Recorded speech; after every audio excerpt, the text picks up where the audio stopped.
is Friday. It is Fredos for those of y'all who are familiar with the Elder Scrolls lore. But anyway, I'm Shubzilla, that there's Bill Beats. Over yonder is Lord Zay, and we're going to talk to y'all about you, your merch, and your brand. It's up there on top.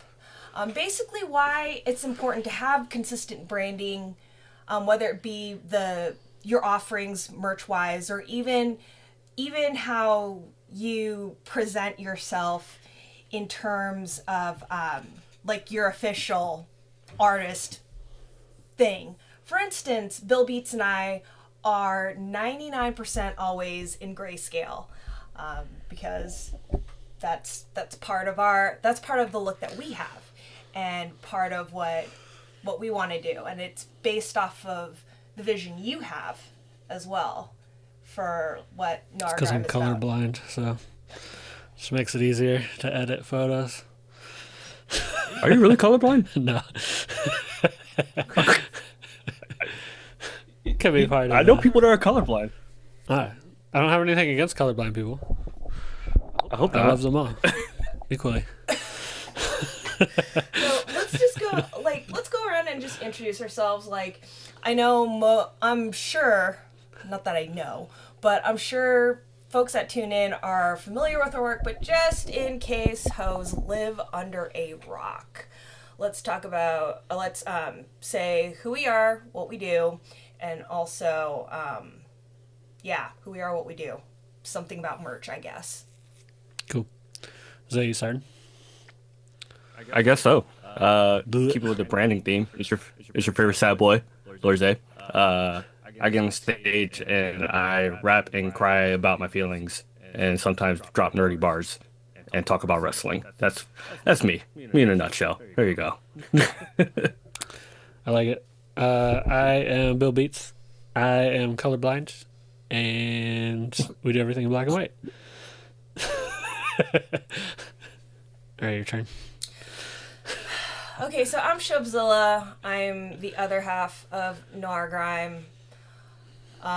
We have been at this, you and I, for the past 15 or so years.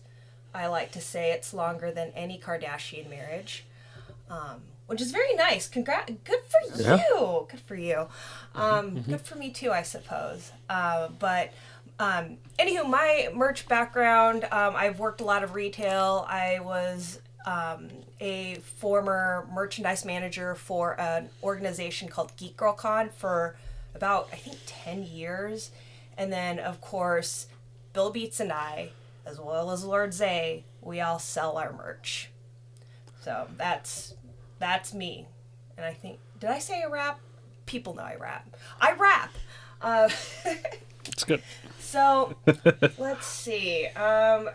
Where should we start? Because I gave y'all a list, and I have. I'm checking it twice. Yep, I've checked it multiple times. But Let's start with the wrap up. How did we feel about this podcast / panel? Start at the end, work our way back to the beginning. No, I think we should talk about logos. I could tell. I know I'm moving a little slow on stream. I can see it, but Jesus, come on now. We don't have to wrap it up. Let's start with logos. okay. But what happens before logos, I guess? Let's start there. What if you're a brand new artist and you are making, let's aim this towards musicians, I guess, primarily. Mm-hmm. So if you're a brand new artist and you're creating music, the first thing that I feel like most people do probably before they even make music is they go and they like make a SoundCloud or some kind of social media presence. Mm-hmm. Yeah. But, like back in the day, it was like you had to make your artist MySpace page. And I don't know what the hot thing is right now, but SoundCloud was hot for a little while. Bandcamp was hot. I mean, yeah. The normals, Facebooks, things like that. Mm-hmm.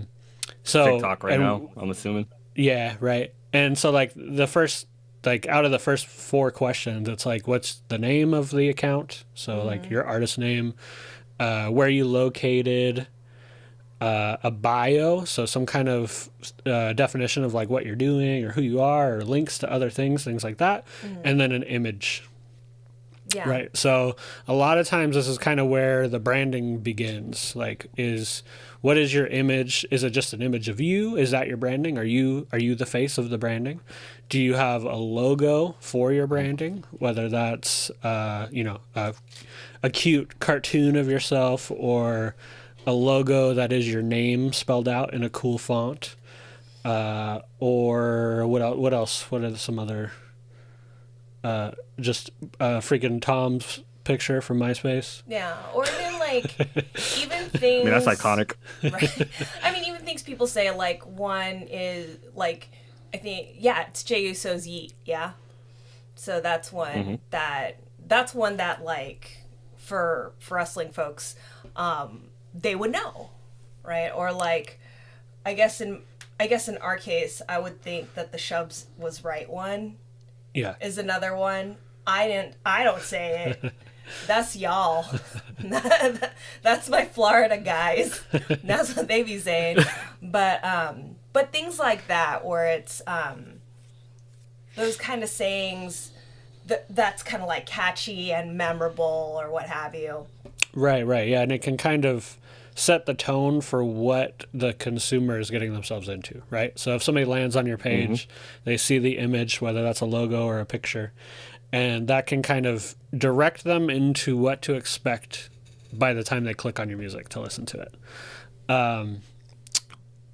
And so it's a very important first step, because I can't tell you how many like artist accounts that just don't have an image, or they have some real random defaulty image that doesn't mean anything, and then it's really hard to get past that to then click on the music, right? So part of your logo / branding is to convince the consumer to listen to your music. Really, I mean, everything that you're doing social media wise is to convince somebody to actually pay attention. Because if most people won't pay attention unless you give them a cool reason, like a cool picture, or a cool logo, or a cool T-shirt, or something along the lines that will kind of push down that path. As far as logos go, what are some like defining logos that stick out to you over time? Like whether that's branding, like big company logos, or artists that have logos. What was that? There it is. I forgot what side it was on. Right, classic. Right, like you know exactly what it is when you see it. It's technically a letter, but it's also technically, I can't remember the wording for it, but it's the shape of the item is memorable. So you can use the shape in different things without having to say Wu-Tang, right? Like it's like it could be a cutout of it as an overlay on something else, and they're going to be like, oh, I know exactly what that is, just based on that. Like, I know. They always say the best logo you could have is one that you could draw from memory, and like you can still make it out what it is. Yeah. Like even like Pikachu, for example, you draw a circle, you draw the little ears.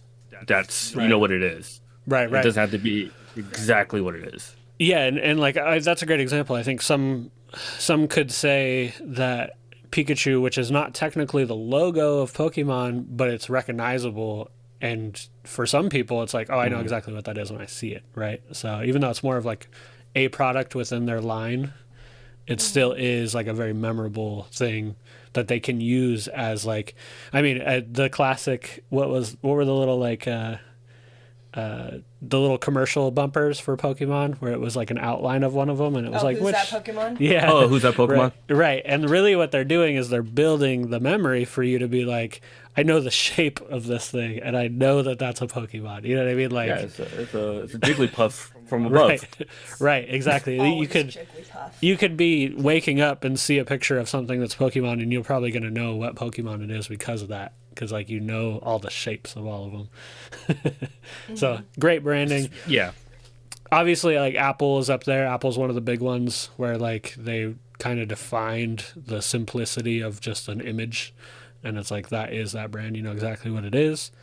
Windows to an extent, they keep changing theirs though, so it's kind of shifting. But it's still their logo even though it changes, it still has Yeah. the 4 colors. You know what it is, yeah. Yeah. And God bless. I was gonna say number one is Disney. Yeah, Disney You is another can't. one. I mean, even Amazon, like the little smiley thing, and it's like an arrow. Like it says Yeah. exactly what it like it Right. wants to. It's aiming to represent, right? Point A to point B, and then you're happy that it got there. Right. So that's And that is important for branding, and not super important at an artist level, but if you can figure it out, it's definitely a cool thing to do.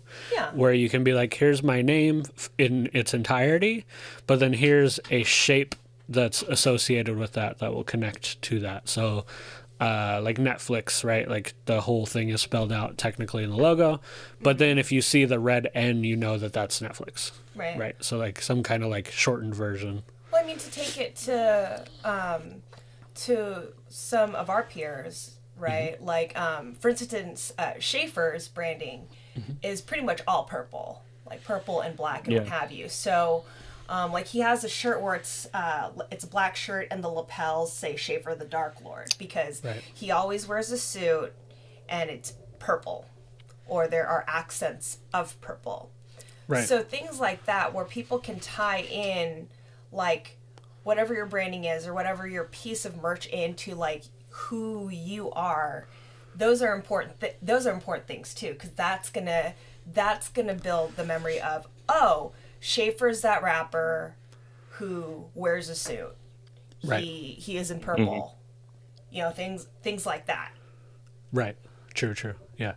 Yeah. And sometimes, the naming of it can be a big structure of it too. I remember there was an artist back in the day named Three Ninjas, but it was just one person. And I always thought that was weird, but it definitely made me remember it because it was just, Oh yeah. from a branding standpoint, I don't know if that was what their goal was, but it definitely made me like, do a double take. Like, why is it Three Ninjas if it's just one person? Like that kind of thing. So, But Well, wouldn't you, speaking on names, yeah, wouldn't you think though that like having one person as Three Ninjas would be confusing for the first time consumer or even the is. second or third time? it is, but it's memorable. So, from that standpoint. Oh, I was gonna say, speaking on names, how do we all come up with our names, our stage names, like that? That's a good question. You want to start off? I mean, sure. Funny enough, Schaefer the Dark Lord is one of the reasons why I changed my name. So originally, when I first got into rapping, it was Loser X. I used to steal Nas's spelling, how like NAS, the capital S. So that's how I used to spell loser. And then I went to my first MacFest, and Schaefer straight up said, "I'll never call you loser ever." So I was like, okay, well that name has to change. And for the longest time, I was just LX, which no one can remember my name. It was 2 letters, Right. and I was easily forgettable. And then I went to a Wendy's one time, and they misspelled my name, XZAE, from Xavier somehow. So I was like, you know what? I like how this looks. And then I went home and I just kept drawing Zay out in like different ways to see how it looked. And I was like, all right, this is perfect. And then the Lord part just came because I needed an L word for Twitter at the time You're like, because Zay was too short. Yes. It was too short of a handle because you needed more characters than 4 for Twitter. And I was like, I don't know what to put there. And I was like, well, LX was a thing, so let's use Lord, because everybody, I wanted to use loser. I'm like, no, I can't go back to that. I don't think Oh. anyone in our community and your fan base would let you go back to that. They'd probably boo that. I would Yeah. boo it. I would boo that. Be like, no, that's not your name. That's not what we're doing. Stuck with it now. Yeah. How about Hey, you? I will say Doug Oh, Funny okay. liked the name. Huh? Doug Funny liked the name. He's the only person. It's fair. That's fair. But yeah, no. I wish I still have the first loser logo somewhere in my house. I'll share it next time I see it. But yeah, that's where it came from, and it was like, all right, Lord. And ever since I changed the name, it helped me out so much more. So Yeah. like having a right name and like who people could associate you with definitely helps you move on, because like being an LX forever, no one called me that, looked Right. at me. With Zay, that just caught on. That's what it would be. Sometimes you just gotta know what name fits you. Right. People like a short version of a name to call somebody too. So like, you know, having a little bit extra to your name to allow people to shorten it, like, you know, calling you Zay versus Lord Zay. Or even calling you LX at this point as a short version. You know what I mean? So like where LX is too short, like there's no shorter like I can't shorten your name from that. So there's no like shortened nickname, if you will. But yeah, no, I like that. I think that's a good journey to get to your name. And that's another thing too, is a lot of artists will start with multiple different names until they kind of land on something that works. So to kind of tell you, like, your branding doesn't have to be perfect from the jump. Like it can adjust as you go. My name comes from, I wanted something that was like a 2-name structure from a lettering standpoint that I could stack. And then I really like everybody, like, that's a producer or DJ. It's always like DJ blah blah blah, or, you know, whatever. Like that's like a typical naming structure. And I really liked that Pete Rock wasn't that. Like Pete Rock was just like a first and last name structure. So that was kind of the reason I went in that direction, just to kind of drop the DJ part, have the word beats in it, Bill Beats just kind of fit together. So that was the reason why I went that direction with mine. Also, too, I feel like if you had Bill Beats or like DJ Bill Beats, I feel like you would scoff at that. Like, I don't know what it is, but you would just be like... I use it on, like, if I have to, like, create an account and there's already a Bill Beats, I'll use DJ Bill Beats as like my backup, I guess, if you will. But there's only one Bill Beats I will always acknowledge. Everybody else is false. Everyone else is a falsehood. It's heresy, dare I say. So, Shubzilla, how did I come up with that? I did not come up with that. People around me did. Many moons ago, when I was but a wide-eyed, bushy-tailed high schooler, I had a friend who called me Shubs. And no, AAA Ron, absolutely not. Okay, but Pickle Beats is kind of hyphy, though, because of the fucking, like, Portland pickles. Anyway, it's a great idea, but at the same time, no. Is that the hat that I have on? I think so, yeah. Portland pickles. Cheers up. So many moons ago, when I was a senior in high school, the name Shubs became a thing. And then as I went on with, like, dance and, like, in some of my jobs, the Zilla part came along, because, like, with dance I'd beast out, and I'm very, like, I come from a dance background where you must dance at, like, big in order to be seen. So very much that, and then also too, like, there's a job that I had where I would have to, like, go walk around the store and make sure people are doing their shit, and, like, apparently, like, these kids would call me Shubzilla, because it's like, oh, she's on a rampage again, here goes Shubzilla. So when it came down for me to pick an MC name, that was pretty much the one I went with from the get, because that is, I mean, it's me. It's me. Even off stage, it is I. Right. Yeah, and it's good. It's good branding structure too, because there's a lot of, like, visual elements to the name. Yeah. So people kind of already build a picture in their head of what to expect, I guess, in a way. Maybe not what to expect, but they already have, like, a visual. They have an idea. Yeah. And then usually it's not the idea they're thinking of, because right. Sometimes they'll, like, granted, I am a woman, so I consider my name feminine, right? Might not be that way for other folks, but I'm a woman. So, like, I think there was a time when either myself and you, or it was AAA Ron, we were at the airport and somebody assumed that whomever I was with, whomever dude I was with at this airport, they assumed that was Shubzilla, and I was like, no, Absolutely not. That's How terrible. dare you?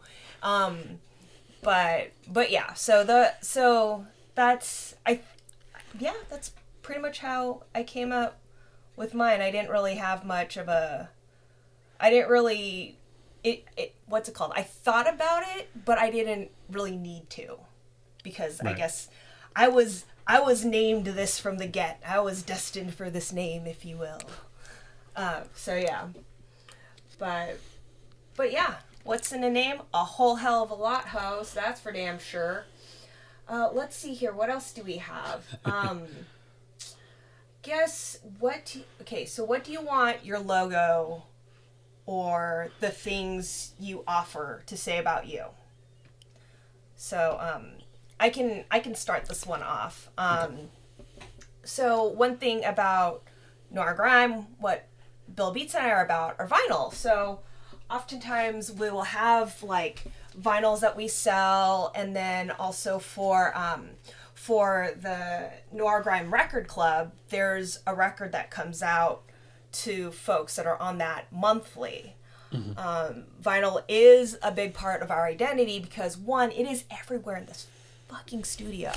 It's also an element of hip hop, turntablism, which is what Bill Beats does. He does not press buttons. He actually scratches. Woo. It's true. It's true. So that I think that speaks very much, even in our community, speaks very much to like, oh, that's a vinyl? Chances are Shubs and Bill are somewhere in there. Mm-hmm. I would say one of the things, like, I know a lot of people get excited whenever I bring out my merch. The fact that I have all my merch in Pokemon tins. Oh, Nice. that's so great. Nice. Yeah, that's right. That's a fun, like, So- not so much a branding about you, but it's a branding the thing that can spark a conversation. It 9 times Like out of 10 it nostalgia. sparks a conversation. Right, Yeah. right, Like yeah. they'll see me like loading up my table, and they'll see the Pokemon tins, and they'll start talking Pokemon with me, which Pokemon and wrestling are the two things I can go all day about. Amazing. And then usually, get to know who I am, and then want to check out my set afterwards, which is a good thing. Right. Also, these tins make for great for traveling. I don't That's have to good. worry about my merch getting lost or shuffled. So, Right. I mean, you can't get Pokemon tins anymore. Every scalper's getting them, but these are great. Yeah. Yeah. Did not know. It's true. It's true. I mean, Go- like, it's crazy when you go to merch. Like, every little thing that you do can make or break a sale, whether really or not. Even Right. the smallest gestures can make a like who you are. So I like to think every interaction is somebody, friend, or like selling myself constantly. Right, right, yeah. It's very rare that you're selling merch to somebody that already loves the thing that you're selling, right? Like they don't know yet. They haven't Yeah. actually sat with it, listened to it, and used it, or whatever that might be. So a lot of times the purchase comes from the relationship you build while you're there at the show. So whether that's interacting with them during your set, interacting with them after the set, before the set, whatever that might be, building that little bit of relationship tends to be what pushes somebody enough over to be like, okay, I'm going to buy your CD or your record or your shirt or whatever. Again, not because they love the product yet, but because they like what you've shown them and they want to invest in that. They want to give you some money and be like, hey, keep going, keep doing what you're doing. And maybe I will like this. They don't know yet. That's the hardest part with music, is that like it's really hard to sell because they don't know until they've listened to it. Yeah. Right. Once they've listened to it, then they can make that decision to be like, oh, I really do like this, or I don't like it, or whatever it might be. So selling a CD just straight to somebody is always kind of a challenge. But like you're saying, building that connection, having that conversation, they may not even, listen to rap music or nerd music or any of that kind of stuff, but because you had that moment with them, they're like, okay, I'll check it out. Like you might, and which gives you the chance to build with a new fan. And then, the whole thing, that's that whole like full circle of like, here's social media, here's how you can connect with me over here. It's why all parts of it are so important, because they may not buy something that day as well. So, Yeah, it spreads the gospel, right? Like, right. a lot of times people aren't going to buy the first time. or the second Right. time. Sometimes it takes them a little bit before it's like, oh, okay, now I'm ready to buy a shirt. Whether it's like they're not bought in or they are broke, whatever the case. Like, also too, how somebody spends their money is really none of our business. We just hope they spend it with us. Right. Then it becomes a business. Yeah. But yeah, like we had the Queen of Petty shirt for a hot bit, and that came and went. Cause Right. I think that's one of those like rare examples of like people seeing it and being like, yes, Right, yeah, I yeah. am petty. Every once in a while you land on like a merch item that's like does describe you and it is a part of you as a merch item, but like it'll catch the eye of a random person that has no connection to you, has no reason to buy something because of you yet, but they're like, I love that thing. Which I love because Every once in a while you find Yeah. that. Rarely, but every once in a while you run into that. well, no, which I love because then it's I was like, gonna okay, say, Nick- well, you know, then it's a story. Then it's a you should stick around because I'm Right. gonna yell at people and just be awful, Right. and you'll really love being petty with me, even if it's just the two of us being just obnoxious cunts or whatever the case may be. But yeah, that's a thing. I do want to talk about like just merch in general. One, have something, have a merch offering, because as my dear friend Marcel P. Black, leader of the Red Raw movement, would say, if you don't have merch, you are leaving money on the table. Or yeah, you're leaving money. Like it's gone. You're losing money. True. Yes, it is a way to like make a sale, and that's great because being an artist is tough. Got to make that coin. We live in a capitalist hellscape. Blah blah blah. But also too, it gives your audience, it gives your fan base a little token of the show, little memory of the show, and they're spreading the gospel of you. So it's like, oh, who's Lord Zay? Tell me about that person. Oh, they're a rapper. They're from Florida. Like here's where they're at. I'm really excited about them. That sort of gig. I'm waiting for that Lord Zay shirt, but in the Florida font. I don't know if this is ever gonna happen. We'll see. That would be amazing, I though. don't know if I want to claim this state 100% all the time. I swear. That is fair. Yeah, I wouldn't claim Florida. I'll leave God that to my bless brother him. Swell. But yeah, like I will. oh, go ahead. I was gonna say the piggyback off always having merch thing. I mean, that shirt you're wearing right now is like my number one go-to for people to like ask me questions about. But Right. my favorite story about that specific shirt was MagFest. The first time I did XP stage, I was the only XP artist to bring their merch in, and yeah, it was crazy. I looked at everybody crazy. Like, what do you mean nobody else brought their merch in? It's crazy, but not And- based on that stage because it is kind of a weird environment. But it's good that you brought it in. Yeah. You made the Yeah. right choice. Yeah. I know I did because someone bought that specific shirt at 9 a.m. on a Sunday. Nice. Like, I was like, whoever saw out my shirt remembered it. It was like, I need to get this before Rock Island's closed. Shout out to them. So you never know when you're gonna make a sale, especially like you take advantage of Rock Island if you're Yeah. performing at MagFest, 100%. Right. So- All right. Yeah, I agree. I'm like split on Rock Island. I like the idea of it. Like it's amazing that they offer the service of like being like, here's all your merch, or all of the artists' merch in one place, and they can go and do that.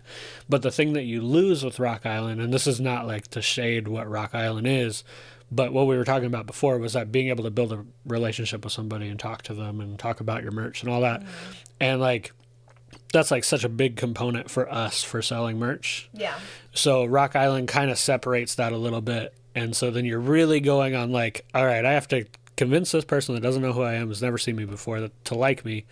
And then also convince them to go to this other room and make this purchase. You know what I mean? Like it's so much easier when you're like, I will have eye say the contact good thing with the about Rock person. Island is that they bring the merch when you're performing, at least. Right. Back in the day, it used to not be like that. So they've kind of okay. started to like do that, which I think is great. Because there was early on I think there was like a year where we were like, we're not going to do Rock Island because it was so isolated, where it was easier to have it with us and then we could talk to people and do this transaction all at one place. So, but no, I mean, it is something that is amazing to have and to offer, because on the flip side of it too, there's a lot of artists that might be too shy to have that interaction portion. So being able to be like, oh, all my merch is over there, and they can go and buy it and not have to deal with that, communication side of it. Yeah. I think that's really good too, because, it's a passive way to show support as well. Right. And for those of y'all that are like tuning in, the XP stage and Rock Island are both facets of MagFest, which is Music and Gaming Festival. It's every year over in National Harbor, Maryland, usually around the second or third weekend of January. So a lot of the jargon that you just heard with XP stage, that's a side stage at MagFest. Rock Island, as you've probably deciphered, is a space where merch for artists is sold. So that's the context with which we're talking about here. Yeah, no, I like it. But I mean, to kind of full circle that though, is let's say you're playing at, I mean, could be MagFest, but wherever, and your merch is somewhere like in a Rock Island structure, like where it's like, here's a bunch of merch from all the artists that are playing from the weekend or whatever the case might be. Having branding that stands out is so important in that situation, because you aren't standing there with your merch, right? So they don't know it's your merch unless they know your branding.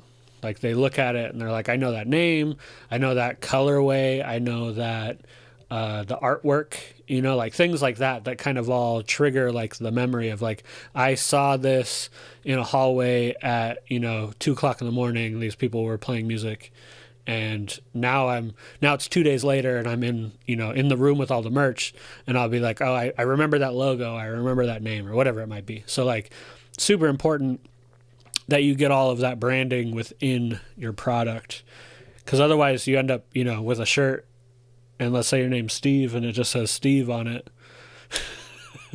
I low-key want to buy that. Yeah, like I need to, like, Steve is a friend of ours. It's like anti-branding type of branding, but it's very nice. Right. But let's say you, what's your favorite anime right now, Zay? Gachi Okuda. Okay, so what you just said. Let's say you had a song about that and you made a shirt about it and you had some artwork done and it doesn't say your name anywhere on it. It's just the artwork of the thing, right? You might catch a sale from somebody that knows the product, right? They might know that anime and be like, oh, this is cool, I like that, I want to buy it. But that person that saw your music might see that and have no idea that it was you that has that shirt, right? So like tying it into your own branding is really important. Whether that's putting your name on it somewhere, having your logo somewhere on it, and then on the flip side of that, my example right there.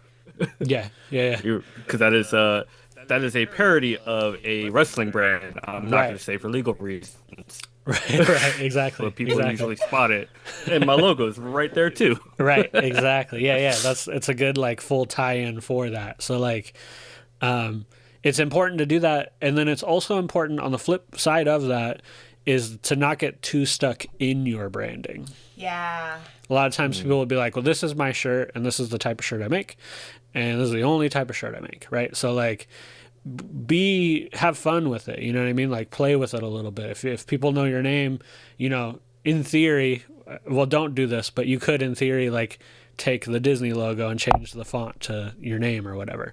And people, like will make that connection and it's a good way to do it. Don't do it with Disney because they'll come after you. But they will. In general, you can kind of play off of a logo, kind of like how this is like a play off of a logo. Mm-hmm. And it keeps your merch fresh and it keeps the ideas fresh. And you'll catch different people because some people might really like your basic logo shirt because they want to support the brand. But then they may also really like wrestling, so they'll look at this shirt and be like, oh, actually, I want the wrestling one because it like kind of hits a couple things at once. Mm-hmm. But to kind of go all the way back to that logo structure, you can still use your font or your logo, obviously, or your colorway to blend into that too, to kind of make that same statement. One thing that's like super important with logos, have you guys ever heard the term like a brand Bible? Yep. Have you heard about that? And like, so like the idea is that like if you're building a brand, and you could have littler versions of this based on each product, but an overview is like, here's my color way that I have. Here's the font type that I use. So like the name of the font that you used or close. Here's maybe the pixel size of this. Here's some like maybe some images with transparent backgrounds on them within that Bible that you have so you can share. And all of those are important because you can turn around and use that same stuff. So like actually in our stream right now, there's a great example. So the Noir Grime logo, which is in the bottom corner, which we've been using now for like, I don't know, like 5 years, 6 years, something like that. Yeah. But then if you look at the font with the name of this panel, it's the same font, right? So like I'm using similar things to. So if somebody saw this, they'd be like, oh, that's them again with that same goddamn font. Yeah.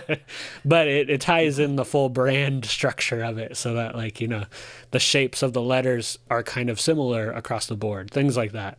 But building that from the jump is really important because, I mean, there's been times where I'll build something and I'll be like, oh, I really like this. And then like 6 months later, I want to do some kind of change to it or I want to make some other merch merch product that says something different, but then I'm like, I don't remember what font I used, you know, or I didn't save the session for that. So now I don't remember what size font I used or what the spacing was between the letters, things like that can be really important.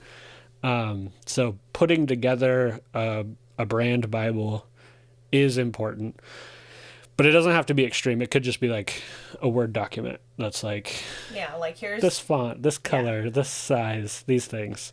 Mm-hmm. And then maybe like a folder of some of your images, like a Google Drive folder or Dropbox or something like that. So you can easily share them, because that's the other thing is if you get booked for a music festival, most likely they're going to want to see like your logo. And so they're going to want you to send them your logo. And if you send them like a Facebook picture that's like a JPEG with a background on it and your logo, that doesn't work very well for throwing on a poster. So you do want to make sure you have like some kind of version with like a transparent background so that your image fits really nice on top of wherever they put it. So many artists don't do that. And it can be tricky. So the thing to think about with that is that not everybody's making their own logos. So they might be hiring somebody to make a logo. So it's... Hopefully. Yeah, right. Exactly. Yeah, I think it is a really good thing to hire somebody to do it. But in that process of hiring somebody, you can ask the questions and be like, hey, what font are you using? You know, what are the session settings for this? Can you give me a couple versions of it with no background? Can you give me inverted versions? So let's say you have like a white logo, have them give you a black version of it as well so that you have both tones to be able to use. Things like that are super important. And if anybody's making you art, most likely they'll give you those things because they've been doing it, depending on who you're working with, but most people have been doing it so long, they're going to know exactly what you're talking about and be like, yep, I got you. But yeah, saving that kind of information is crucial for continuing to hold on to that same brand identity over the years. Yeah, I have it on my desktop right there. Like all my promo images for all my artwork and everything in one folder. Nice. I can easily grab it right now. Cool. Because I've had multiple times where I was like, where's my logo at again? And I've like dig between all these folders and having to remake the logo. And now I just have it set up to the side. Cool. So, I mean, yeah, be smart with how you name things. Right. And even something like that, y'all, can be considered a brand Bible because all the promos, all the logos, even down to like the brands of shirts you buy for your merch, all of that is in there. So it's just a one-stop thing of what you need. Right. I think the idea that what you just said kind of triggered something that I heard a long time ago was that The brand Bible is for yourself, especially if you're like just doing it all on your own, right? But it's equally as important if in case you do hire somebody or you add somebody to your team, that you can hand that Bible off to them and they'll know exactly where you were. You know, like pick up the mantle and be like, okay, this is the settings that were being used. We can make more of this type of thing or whatever that might be. So that is really important, because just because you know what the settings were or what the font was or whatever that might be, if somebody else needs to make something, they may need access so that they can see what's going on. Or like, I think, I'm not positive of this, but I would bet that Schaefer's purple that he uses is probably a very specific purple. So he's not just willy-nilly picking random purples every time he's making something. He's picking a very specific purple to keep that branding going. So you can save the color code, I think is what they call it. Yeah. And then you can share that color code with everybody. You know, like anybody that's making something in the realm of with your brand, you can be like, hey, use this color code. And then that way it'll all be synced. And I believe those dyes are universal. So the dye codes or the color codes, they are indeed universal. So there's some issues where you can run into some random stuff. Oh. There's a difference between like an online version versus a like fully fledged. There's like, back in the day there was like online specific colors. So the difference between like, you know, a couple dots up and a couple dots down may not be that different on the online kind of simpler like 8-bit version of it. And then there's like the more like, you know, 32-bit or 64-bit realm of color. Oh, shit. Okay. But for the most part, that doesn't really play into anything anymore. Word. Okay. Yeah. Back in the day, though, that was an issue. So what do you know what to sell? What do you sell? We're musicians. You will sell music. We also sell band tees because that's just kind of what we do. Like, what else? What else does one think of to sell that is both, like, attractive to the consumer and also speaks to who you are? I'll say my number one seller's always been stickers. Stickers go by so fast. I'm always restocking stickers. It's usually the cheapest thing on your table. If people want to support, it'll start with there usually, like 2 for $5. Great, now you get 2 stickers and you slap it around. Especially if you have a good logo, like, or good artwork in general, and people remember it by.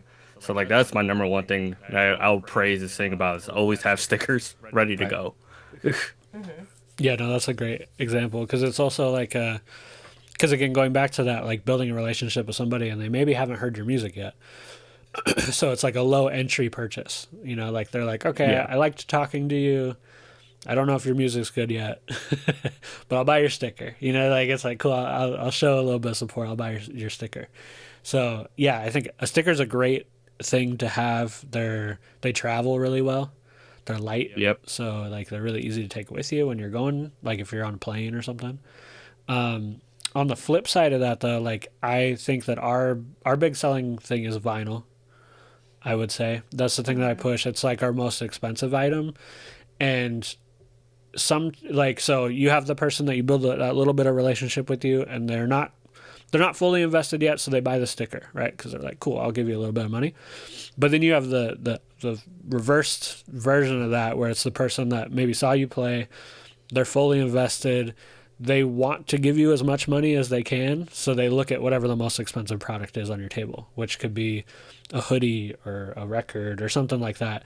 And again, it's not necessarily like that's I think the hardest part with like physical media is that not everybody that buys records has a record player, but they'll buy it because they want to support you, and they're like, you know what, I'm gonna give you the $30 or whatever it is. Or they're vinyl collectors. I mean, on that side too. And then the same with CDs. You know, like I have a ton of CDs that are just unopened because I don't ever open them. Like I'll go and just listen to it on YouTube or, you know, like, but I don't necessarily open the CD because I don't have like a proper like CD player to put it in without putting in some work. You know, like I have one, but it's not set up and ready to go when I want to listen to a CD necessarily.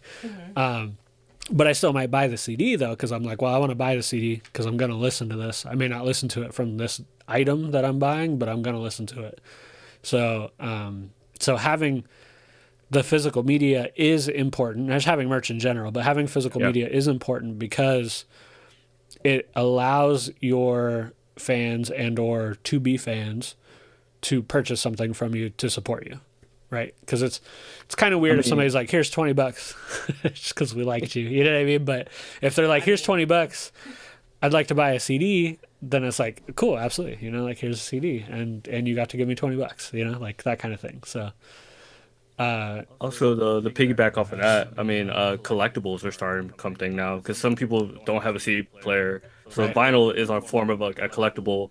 right. Just me going in the middle end, I started making Game Boy cartridges Right. that has all my music on them, and these have been great for conversations. And I had people just buy these just because they think they're cool. Right. So like these are a nice little fun way because people want to take something home. We're all at the end of the day hoarders, like we're all little squirrels trying to save stuff. So We are Right. they want to keep these memories. So True. having something like tangible like that is pretty good. Right. Yeah, and you never know who you're going to get. You might get somebody that really wants the weird thing that you have on your table, like a cartridge. You know what I mean? Like, it's not a normal thing. It may not that, you know, like everybody's got a couple things that maybe don't sell very well, but they're like, you know, this is cool. I like it. It talks to who I am as an artist. And then every once in a while you get somebody that's like, I'm going to buy that thing because it is weird. And I like that it's weird, you know, like that's always a good thing. But that sort of gig also goes into consumer feedback, right? Specifically consumer feedback. If something's not selling, then maybe don't get that. Maybe don't re-up on that item frequently. If you sell a lot of medium sizes, then you probably should get more of that particular size. Right. Yeah, keep a An inventory. report. Like a report of like what sells and what doesn't sell. Which most How many like small shirts I have around? right, exactly. Yeah, most like consumer level POS systems, I guess, if you will, like Square or PayPal, things like that. A lot of them have like item entries, so you're selecting from an item as you're checking out, and it'll track that. So it'll be like, okay, you sold a medium of this shirt. And then after the show or at the end of the month, you can look at your reports and be like, okay, what did I sell a lot of? What did I sell not very much of? And then you can adjust. And sometimes it's like just adjusting price. Yeah. You know, maybe you have like that cartridge, right? Like I think is a great example where like you could charge somebody $50 for it, right? Like there's no rule against that. But it maybe doesn't sell. So then you shift and you're like, okay, well, let me try $20. And then maybe 20, it sells a lot of them. And you're like, okay, well, let's try 35. You know, let's try to break the middle because you kind of find the balance, right? You want to sell it to the person that is willing to buy it, but you also don't want to sell it too cheap because then you maybe are losing out on some of that. There was a panel that I went to at South by Southwest. It was the only nugget of information that I took home from it because it was about live shows. And it was about how like selling tickets and how to sell tickets. But the whole panel was structured off of like Taylor Swift and how she sells her tickets in stadium events. And I was like, this is stupid because this has nothing to do with me. I'm not selling tickets at a stadium and I don't care about Ticketmaster or any of that. But the thing that they said in it that really stuck with me across any kind of selling or anything was that like if you announce your show in that example, if you announce your show and you sell out of tickets, your whole show sells out in 5 minutes, like, cool, you can kind of flex on everybody and be like, look at how cool I am. I sold out of tickets, you know, like in 5 minutes. But realistically, that means that you charge too little for that product. You shouldn't be able to sell out of your product in 5 minutes because you should be able to like have some left over at the end of it. Of course, the goal is to sell all of them, but you don't need to sell them all in 5 minutes. So you could have charged a little bit more and maybe slowed down some of that purchasing, and you could have made more money out of the whole thing. So I think that can play into merchandising as well. Is like if you make a product, let's say you make 100 shirts, and then you get to the venue and you're setting up and you sell all 100 shirts before you even like the show even starts, you're probably charging too little for your shirt, or you're not ordering enough of it, or you know, like there's a couple of different things that you can kind of adjust. But let's say that you're selling that shirt for like $5, maybe you should sell it for 10. And then hopefully you can continue that sales structure and keep selling stuff. But yeah, like playing with prices is important, and you can go both ways with it. You can go too high and not sell anything and then bring it down, or vice versa. If you're selling just like you're really turning out a bunch of product, maybe you go up a little bit just to kind of fix that issue. And from our experience, it's been a lot of trial and error. Now, granted, we do like where the peer feedback comes in is, does this look cool? Yeah, it's dope. But also too, like, hey, how much are you charging for this? Like, what made sense for you? Oh, $20. Okay. And then going from there as like that's like a median or like even just a baseline of what you could be selling, whatever it is you're selling. Right. Oh yeah. Yeah, and I think recently in my last show, sorry. Yeah. Oh, no, like my last show, I was told by another artist, I'm selling these for too cheap. Right. I need to be selling these for more. Right. Yeah, and sometimes that's true, and sometimes it's not too. You know what I mean? Like on the other side of it too is like I think the rule of thumb for merchandising is that the product should be at least 3 times the cost of manufacturing it. So let's say a t-shirt is $4 and then the print of the shirt is $2, right? So your $6 total for the product. So 3 times 6 is the price that you should be at minimum charging for it. But at the same time, I think it's equally as important to be aware of what your surroundings are. So let's say you make a hoodie and it costs $35 to make that hoodie.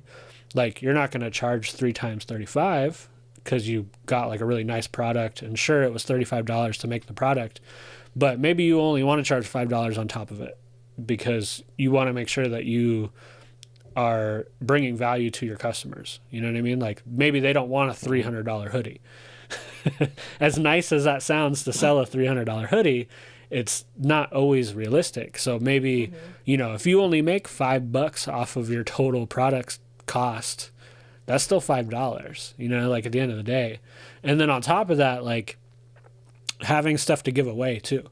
So like stickers, I think come full circle into that as well. It's like, sure, you might sell them for 2 for $5, but also you could be like, all right, well, you bought a shirt and a CD, I'm going to give you a sticker for free. You know what I mean? Like give them a little bit of extra value in that full circle. I think that's important because even though it seems counterintuitive to like give away products, you most likely will get them to come back and like buy something else the next time, right? Because they're like, oh, well, you supported me, I'm going to support you. There's been so many times where I'm like selling a shirt and they're like, cool, let me buy a shirt, let me buy a record. And I'm like, oh, here's a CD. And they're like, well, let me give you more money. And I'm like, no, you like take the CD. Like you're already buying these things. And they're like, well, okay, well then let me get one more shirt so I can give you more money to counterbalance the CD that you're giving me. And it's like, because people, like, again, it goes back to that relationship. They want to support you. So if you start giving them merch for free, and they're like, well, no, I have to give you more money now. Like I have to make this worth it. Not every time, but sometimes you run into that. And like, there's nothing wrong with it. There's no right or wrong way to do it. But, I have merch bundles on my site. Yeah. Like usually like I'll price out so people can see how much it is. And I know in my head, I'm like, okay, technically you're getting the sticker for free if you buy this and this and this, but altogether it's there. Right. So a merch bundle is great. I think I'm not the biggest fan of merch bundles, only because it's like that ladder structure where you're like laddering the consumer up, which is a great way to do it, as we've seen from big companies. That's how they structure everything. But I like getting a surprise thing with it, right? So I like giving the surprise. So it's like, all right, you bought the record, you bought the shirt, here's another thing for free. Yeah, it wasn't in the bundle, but I like that you decided to buy something from me, so here's a thing, right? Here's a pack of gummy bears, which has been like now our shtick whenever we send out orders. Right, it's not in the product description, but it's like you're gonna get this extra thing, right? Yeah. And like I always like Sweetwater. If anybody's bought anything from Sweetwater, that's their structure too. Is they give you like a roll of sweet tarts. They give you like a little baggie of candy. Yeah, sometimes you'll get like a Laffy Taffy or something with it, which is like, and it's all branded with their branding. So they like put it in a bag that's their branding, and it's like it makes you wanna the next time you buy a musical instrument to just go for them. You're like, I'll get a little bag of candy. I'm gonna buy something from them again. Like, Yeah. I could buy it at Amazon, but I Candy. could buy it from Sweetwater and get candy. And I This is- feel like my money's going towards a brand that I care more about. You know what I mean? it's Like, a nice little way to say thank you on top of like them like Right. supporting and you having this merch offering. right. So that's basically the Yeah. that's basically the gist of like why merch in your brand is so important. Right. Like, It's kind of fun to barter with people too. You know, I think people Oh, yeah. enjoy that side of it too when you're selling merch. Like, there's been multiple situations where, like, let's say they want to buy a CD, which is $10, but they only have a 20, and they're like, "Can you break the 20?" And I a lot of times, like, sure, I can break the 20, or I can give you a shirt with this, and you just give me the whole 20. You know, like I'll sweeten the pot and like give you more product, so that I don't have to break your 20 or a 50 or 100 or whatever it is, you know, whatever it is that they're like, oh, I really want to buy this thing, but I only have this dollar amount. Or reverse, right? Let's say you are selling a shirt and it's $25, but they only have 20. Sometimes it's like, just give me the 20, you know, like whatever, I'll take the yeah, 20. it's okay. Like, Yeah. I'd rather you have my shirt Yeah. than not, you know what I mean? Like, I'm pretty sure we all been there. yeah, 100%. Yeah. 100%. Yeah. So, again, something you lose at a Rock Island, you can't do that at Rock Island because they're like everything's No, locked it's in. it's a set price. Yes, yeah. Which again can be good because sometimes you'll cut yourself short by giving away too much product or selling it for too cheap. So Rock Island does kind of take that part out of it if you're somebody that struggles with that, where you're just like you give away too much or whatever the case might be. I mean, it's just knowing what audience you're bringing it to, like type of event. A Rock Island works for the type of event it is. How big MacFest is. 100%. If you're doing a smaller show where you're behind that table, there's maybe 30 people in the venue. Yeah, of course, man. You want to be behind that table and making your Right. deals 100%. Right. Those 30 people are more likely to remember you than the 100,000 that are there. Right. Exactly. On a long weekend with lots and lots and lots of music to listen to. So it's really hard to break through that. That's where that balance of having great art Right. and also being a great person it has to meet. Right. Because you could be a great person, but your art is crap. You're using AI art. I'm not supporting you at all. No. Right. Right. No. Yeah. Don't use AI, people. Yeah. Also, you flip it. You can have amazing art. If you're a dick, I'm not buying your stuff. I've had that happen where I've talked to an artist and I'm like, I like this. Oh, you're an ass. Right. No T-shirt for me, and none of my dollars for you. Right. Good 100%. day, It's- sir. 100%. Yeah. There's a balance to it all. And it does really all come back to that initial, like, you know, MySpace page, though, and how you structured that and how you started that, the ball. You know, like when you first begin, you're like, I have to have a name in here. I have to have a picture, all of that stuff. But it's so important to be thinking about it. Of course, it'll change by the time you get to maybe like a Meg's main stage. But there's some elements in there that are very important that you're kind of structuring early on, and as long as you're not like one of those artists that's like completely like changes genres, you know, after 5 years and completely changes their whole thing. Yeah. Like there's important stuff in that initial like social media push that is you throughout your career. Word. And I want to speak to like the last point I'm going to make is specifically for like events like Nerdcore Days that we're doing, where you will be manning your own table, right? One thing you also want to consider is the amount of space you have. Are you sharing a table with another or the entire lineup? And Right. how do you Tetris fit all that shit in? Right? Because like you can't just throw it out anywhere. That's assholery. But you also want to make your section of merch look inviting, look neat. You know, Right. have But share your space. share space, but also like make sure that your stuff is presented in a way where people are interested to come over because your spot is not a mess. So I guess what I'm saying is watch your staging. Just as we're watching our placements on stage as we're performing, we need to make sure that our merch offerings are placed with intention as well. So that's you don't want to make it look overwhelming with merch. Like you could have 15 different styles of shirts. Don't put all 15 out. Yeah. Right. Yeah. Unless your stats show that it works. Like that's the thing is like there is an artist somewhere that's like all they do is t-shirts and they have 15 shirts and like it works for them. So like you just gotta adjust. If you only sell 2 shirts the whole night, but you have 15 shirts and you have 5 of each size of each of the 15 shirts, you maybe went a little too ham on your shirts. But if you statistically are selling them, then do it.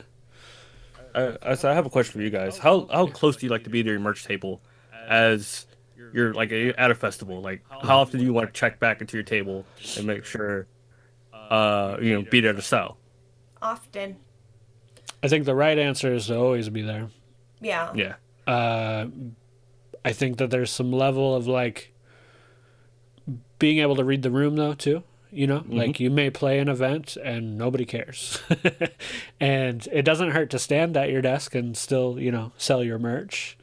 But I think you can have a little bit more leeway. It doesn't, you want to stay as long as you can for sure. And you want to keep your merch up as long as you can. But if you can feel like everything's kind of dying out, it's okay to start folding some stuff. Yeah, and packing. Putting your merch away. Yeah. We have the advantage of there being 2 of us. Right. So, yeah. And this one is far more personable with people than I am. So, maybe other people will disagree. Maybe I'm just as personable as you. I don't fucking know. The point is, one of us is always at the merch table. At all times. Like, I'm in heels, I'm taking them off. Whatever.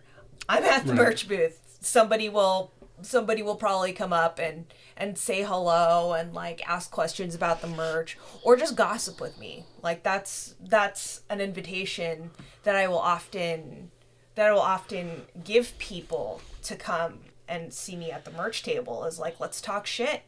Everyone loves talking shit.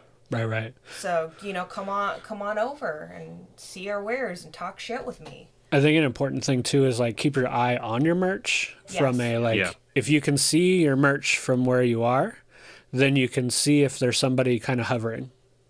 Like you might, let's say another artist that's also playing in the same night has their merch and a couple people walked up and started buying stuff from them.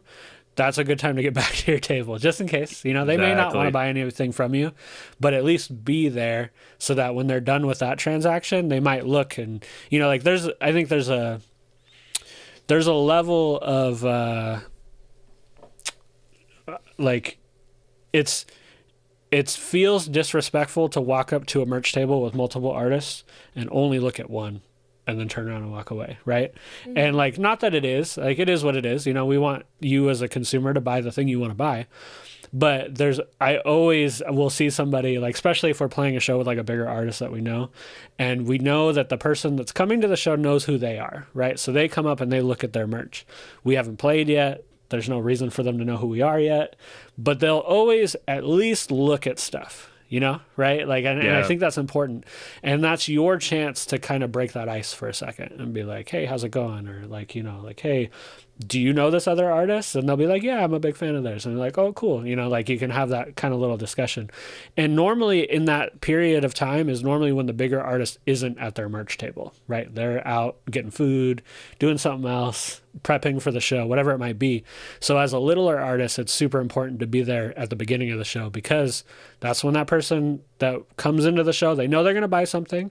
They know that they want to interact with their favorite artist to purchase it, right? Like they're not going to buy it until that artist is sitting there.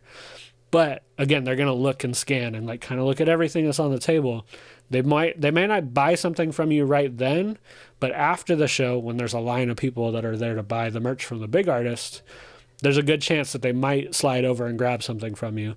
And part of it is they don't want you to feel bad because you didn't sell anything, right? So like sometimes they'll get like that like pity sale where they're like, okay, I'll buy most the of thing the times from you. because you're dope. Wow. It happens. Right, but I mean, But again, what I'm saying is like it's important to be there for those times. So you don't want to be after the show when everybody's in line. You don't want to be out running around outside. You should be at your table. And when the doors open and there's people coming in, you should be at your table so that you can, like meet with them for a second. If you're playing a show, like right after you're done, you should try to get to your merch table too. I was gonna say, to piggyback off you, I definitely have gotten the momentum being next to Mega Ran after sets. Right. He has paid for 2 of my trips by just being next to me as I'm selling merch. It's because people just funnel by him and I'm right there. Right. So 100%. also, be strategic where you place your merch at too. Right, Get there right. early. Get to the venue early. Right. And you can let people know where you are when you're on stage too. Yeah. So maybe you ended up getting a weird corner and like that's just where you're at. But when you're on stage, you can be like, hey, I'm going to be over there. Come hang out with me over there. And then at least they know. So if they do want to buy something, they know where to go.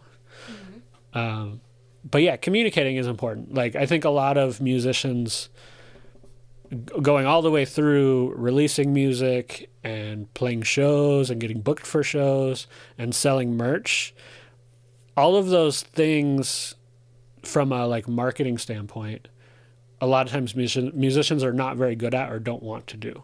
So, putting something out and then not talking about it because you're like, well, they'll find it. Like that's not how it works. They're not going to find it. You got to talk about it. So, or getting booked for a show, they're not just going to find you and book you for the show. You got to like be within the community and interact and like, let them know you want to play the show. And then you have a better chance of possibly getting booked. And then, with your merch, just because you put merch out doesn't mean that anybody's going to pay attention to it unless you tell them to be like, hey, come this way. I have merch. I'm sure there's people that'll go to shows with people that have merch and they don't say anything about it. And they're just like, oh man, I really like that artist. I wish that they had merch. And they had it. Yeah. Or they never put it out. Or they did put it out and they're in a weird corner and they just never said anything or didn't stand by their stuff. Yeah. So, Yeah, and this too, final thought.